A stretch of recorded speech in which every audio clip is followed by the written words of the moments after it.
DJ Shiv Narayan प्रीति recording studio लोहा। क्या नाम है आपका?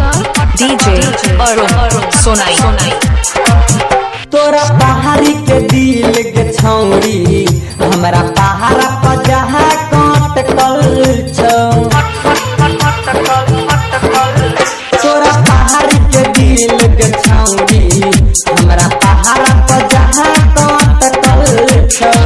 जहिया देखल लकौ खेत में, जहिया देखल लकौ खेत में उहे दिना समन ओकर भटकल छौ।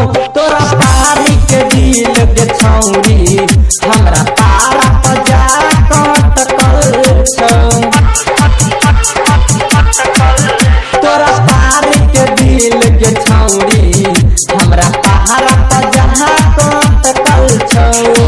जहिया देखल लकौ खेत में, जहिया देखल लकौ खेत में उहे दिना समन ओकर भटकल छौ। तोरा पहाड़ी के दिल के छौरी हमरा पहाड़ा पर जा काट कल छौ। डीजे शिव नारायण क्या नाम है आपका? डीजे अरुण सोनाई। अपना पारी के बान्हले एतने बात तू मान ले। बेसी तंग करतौ हमरा पारा के छोड़तौ नहीं गई तू जान ले। अपना पारी के बान्हले एतने बात तू मान ले। बेसी तंग करतौ हमरा पारा के छोड़तौ नहीं तू गजान ले। संगे संगे चलो बिया, संगे संगे चलो बिया तबे दुनू के मन चसकल छौ। तोरा पहाड़ी के दिल के छौरी हमरा पहाड़ा पर जा काट कल छौ। तोरा पहाड़ी के दिल के छौरी हमरा पहाड़ा पर जा काट कल छौ। डीजे शिव नारायण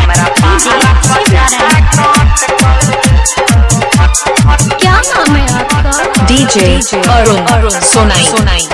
राइटर नागेंद्र देखल कहूगे, शंभू दीवाना सुनल कहूगे, महेश रंगीला राजेश धड़कन बीरू बिहारी चर्चा केल कहूगे। सुनगे राइटर नागेंद्र देखल कहूगे, शंभू दीवाना सुनल कहूगे, महेश रंगीला राजेश धड़कन बीरू बिहारी चर्चा केल कहूगे।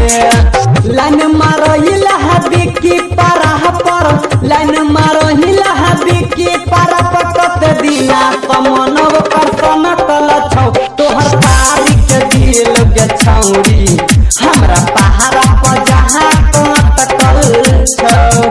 तोहर पहाड़ी के दिल के छौरी हमरा पहाड़ा पर जहाँ काट कल। डीजे अरुण सोनाई।